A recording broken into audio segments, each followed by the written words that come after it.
What is going on, you guys? My name is Rayge, and we are back today to talk about the most recently added team in the game being Out of Time, but more importantly, is this a team that we should be focused on when they come live and released, or are they just another team that we should skip? First and foremost, we want to address those now that we have a chance to dive into the stats, taking a look at their kits in more detail, but as well, even assess them against one of the better teams that have been released to date, being the Secret Defenders. Is this a Secret Defenders worthy level kind of team that's going to shape up and change the meta and perhaps even change the game the way it is right now? That's what we're going to be analyzing today, guys. So first and foremost, before we dive into the analysis, I do want to spend a couple minutes to talk about Secret Defenders because we know how good this team is, but why are they so successful? We're going to be using these kind of different factors as we navigate this conversation to see if this is going to be a good team that we should be focused on, or at least considering, especially in terms of what they're going to be bringing in terms of their kit.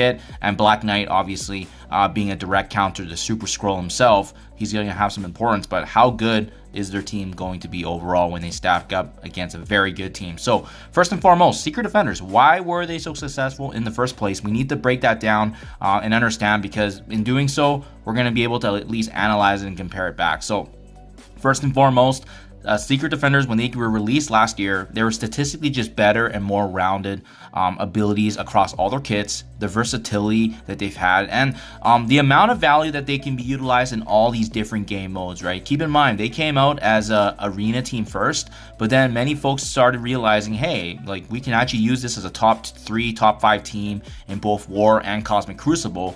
Heck, like they ended up being the best defensive team actually in the recent Room 1 for this Cosmic Crucible season. So it just goes to show you how strong they were, even though they were operating in a game mode that they weren't designed for.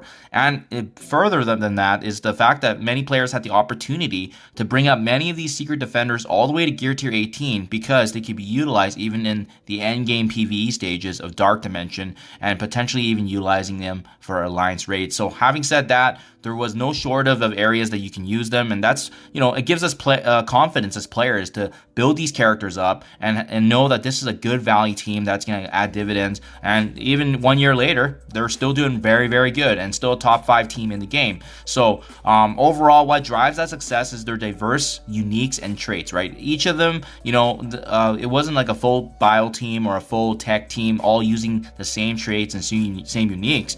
They were actually spread across really good, which made it even easier for players in the wider community to invest in them fully, because you can actually, you know, farm across these different multiple materials and uniques and origin traits and build them up together. And that's part of the reason why they were so successful. It was accessibility, it was the versatility and the value, and then they easily became a top 3 team in the game. I think right now they're still top 3, to be honest, but it really depends on the kind of the game mode. But really, these are all the different factors that kind of added up over time to make them one of the best teams that have come to date. And if you guys have noticed, like typically every year or two, there is a team of this level that comes, right? And even before Secret Defenders, I feel like Infinity Watch was that well-rounded team that had the very similar kind of points that we're talking about now. Obviously, it's been stat creep and so forth, but now we have the Out of Time team. So where do they stack up next to the Secret Defenders? I went to MarvelStrikeForce.com and pulled all the different stats, and we are now able to analyze that side by side. So you can see how is Secret Defenders gonna, you know, pair up against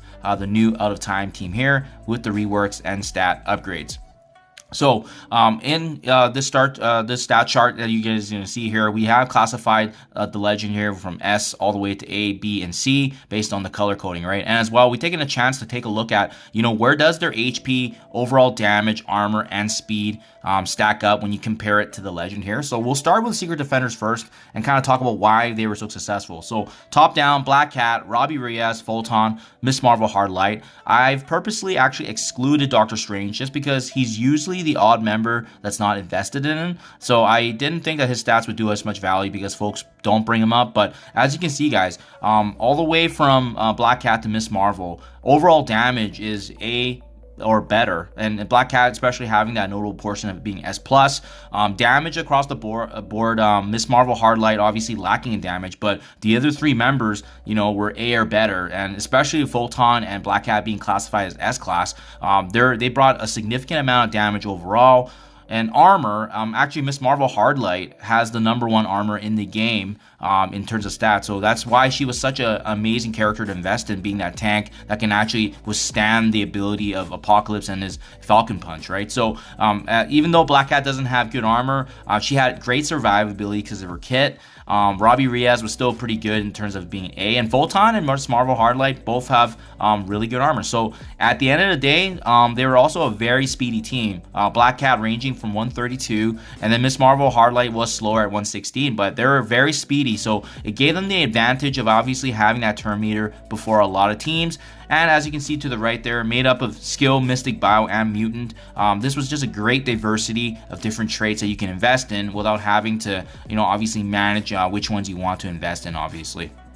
Now, let's pivot over here and show you guys how the new Out of Time team stacks up compared to obviously here being the Secret Defenders. So across the board in terms of HP, these are some of the juiciest characters we have ever seen being added. As you can see, Black Knight having an S++ in terms of his HP overall, Cosmic Ghost Rider being S, Starbrand being A, Captain Carter and Captain America following the reworks, both S tier. So across the board, this is a much tankier team already than Secret Defenders if you thought their survivability. And mind you, their kit is a little bit different, but more on that in a little bit here. Overall damage, this is what actually surprised me the most. I thought Secret Defenders would actually take the edge on this tankier, kind of defensive-minded team, but instead, we have Black Knight at A, Cosmic Ghost Rider S, Starbrand being S++, which is top 3, top 5 in the game, and both Carter and Captain America following the reworks are actually still pretty decent at AA tier. So I mean, overall top 50 in the game, that's really good already, considering there's over 200 characters.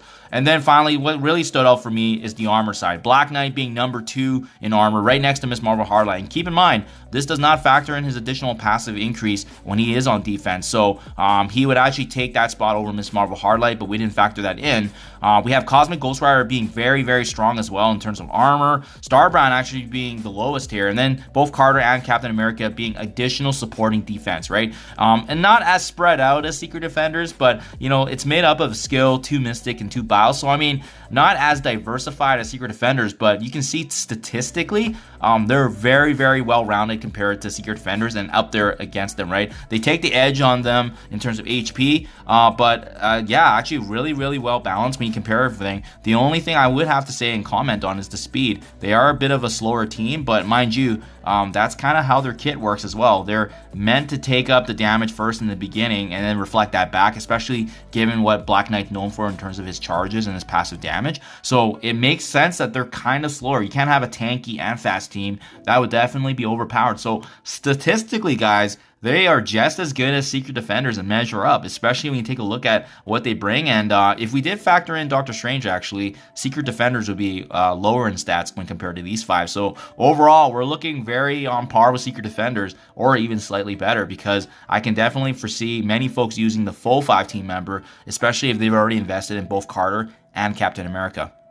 So guys, overall, I just want to point this out. This is going to be a huge game impact. I do believe they're going to completely change the meta here.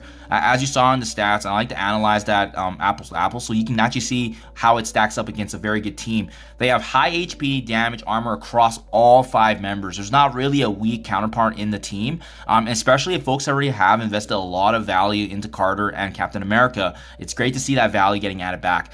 We know Black Knight is going to be a direct counter Super Skrull given his kit utility, but remember, this team specializes on defense, so I'm not too sure yet if we're going to be using them on offense as much as defense, but for sure, Crucible defense, War defense, Arena defense, there's going to be an aspect of value regardless. They've already been noted with specific callouts in Mephisto that they're going to be an Alliance War juggernaut, so this is the team that you want to be taking down later on, especially if you want to be building up that strategy for Alliance War. And I just love the fact that the captains got, captains being Carter and America, both getting additional value in raid. So across the board, they're going to be bringing you value if you're using them in Arena, Crucible, War, or even potentially raids, depending on how you pivot in terms of the information here. But yeah, like not as diverse as Secret Defenders, but their uniques are actually more rare in terms of how it's spread out. We're dealing with Arcane, Miasma, Astro Energy, Molecular Cloth, and Vibranium. So 5 different unique traits here for each of these characters, which actually helps a lot. So although there's 2 Mystic and 2 bios. They're all sharing a different unique, so they're never going to ever conflict with each other, which gives us ultimate value in terms of what you want to bring up. Can they potentially be slotted in as a Dark Dimension team? Well, I previously brought in Carter and America for Dark Dimension 6. I don't have regrets. Now that we've seen that there's even more options here that can add to that synergy, it's definitely a scary thought where there can be added value again.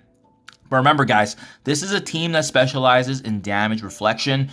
They have a multitude of different debuffs and stuns, piercing damage. But what's really scary about this team is the fact that they have 3 different cleansers with defense up opportunities. They're just going to be a very, very tanky team to get through. And again, that direct counter to Super Scroll. So in my honest opinion, guys, this is the first time we've seen a defensive-minded team this good. I personally am not going to skip on this team. I probably won't even skip on any of the members because this seems to be a very meta-changing and, dare I say it, game-changing team that's coming to the game that we haven't seen for quite some time, and definitely going to shake things up. So let me know what you guys think in the comments below, but I do love the fact that we finally had a chance to analyze this in more detail and have some confirmed confidence here that this is going to be a very statistically gifted team, and they're looking really fun to play with. So let me know what you guys think in the comments below. Definitely exciting times. I'll keep you guys up to date, and I'll catch you guys in the next one.